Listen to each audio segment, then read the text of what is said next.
We're going to walk you through the installation of the J&L oil separator for your Roush Mustang.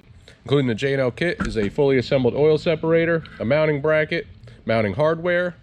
The tools you'll need for installation is a 10mm socket, an extension, a ratchet, a Phillips head screwdriver, a drill with a 1/4-inch drill bit. Let's get started. We're going to need to locate and remove our factory PCV line. This is the driver's side valve cover here. From the front of the cover you can see the alternator.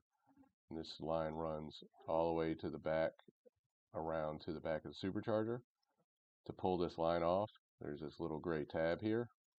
You're going to push that tab away towards the back of the vehicle and lift up. I'll show you a video here in detail of how that connection works, and then you would do the same thing at the supercharger. Now that factory line disconnects. It has a tab here. Yours might be gray, blue, depending on the year and if the line's been replaced. But all you do to remove that is pull that tab away and pull up on the fitting. We're pulling it away from the supercharger or the valve cover. That's all that's new to it. Now 2005 and 2006 owners will have this black bracket mounted to this shock tower tab.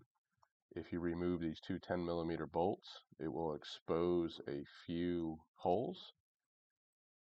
These are the two holes that those bolts were in. This is the locating slot here for this bracket. But you'll see there's some pre-existing holes. 2005 and 2006 owners, I would suggest using this hole to mount the oil separator bracket to.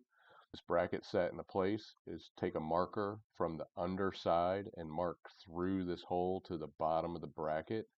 And if you remove this bracket from the car to work on it on a workbench, you have to disconnect that evap solenoid. You could drill it from the bottom of the bracket and your hole will line up. There's other ways of doing that, but you know, if you get creative, but that should allow you, and you can open this hole up bigger than this hole to buy you some space. A step drill bit would work really well too, but it only needs to be 1/4 inch roughly.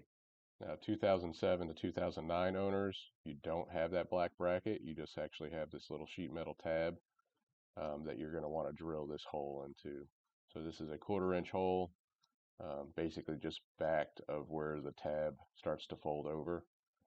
It doesn't have to be exact. This is going to be pretty forgiving in fitment, but I do suggest just on the forward side, just somewhere in the area as you see in this photo. But 1/4-inch drill bit, this drilled real through pretty quickly. You could touch this up with, you know, touch-up paint if you'd like, or a piece of painter's tape to catch all the shavings, but pretty simple. Now go ahead and take your mounting bracket. Put your bolt through the bracket, put it through that hole, and then you want to go and get your nut started here by hand. And you can screw that nut all the way to the top. We're not going to tighten it all the way up yet, because now we're going to go and grab our oil separator and our two mounting screws. And we're going to slide the oil separator into place.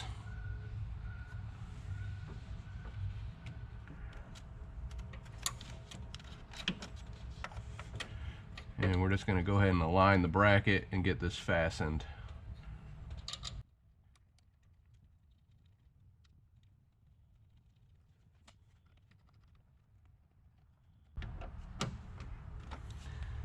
Once that's done, we're going to go ahead and work on our connections here. So obviously this short hose here is going to go to the valve cover. If this fitting was facing the wrong way, don't twist the hose all up, just move the fitting. Just grab them and twist them. So that one we're going to put there, and then our hose going to our supercharger. I would recommend having the button, the push button, on the bottom. It's just going to be easier to get to remove this when you need to service the can. If you have it on the top, you got these fittings in the way that it's going to make it hard to push the button. So again, you can twist this fitting. Again, it might be tough to break free initially, but it will spin around. You could also just spin the hose too. But we're gonna put this onto the supercharger. You'll hear it click. And then once we have the oil separator and we'll lay out where it wants to be, all we need to do is just tighten up our 10mm bolt here. And usually you don't need to use a wrench under here. These are serrated nuts, so they're gonna bite. So just hold it with your fingers while you snug it up. And that's nice and secure. Now the serviced oil separator, you simply get your hand in here and you can loosen it. You could also remove it from the bracket with just the 2 screws if you want to get your whole hand on it. It's easy to remove these fittings by just pressing the release button. But you can contort and get in here if you need to. Probably easier from this side, and unscrew it. When you're screwing it back up, it's only going to loosen this. So when it's loose, you screw it back on, get it to the O-ring, and then give it about another half a turn. That's all it needs. I treat it, you know, like an oil filter, to the O-ring, and then half a turn. Anything more than that, it'll be very difficult to remove it at a later time. I would recommend on your 3-valve here, especially depending on the mileage, I would check this after, say, 500 to 750 miles.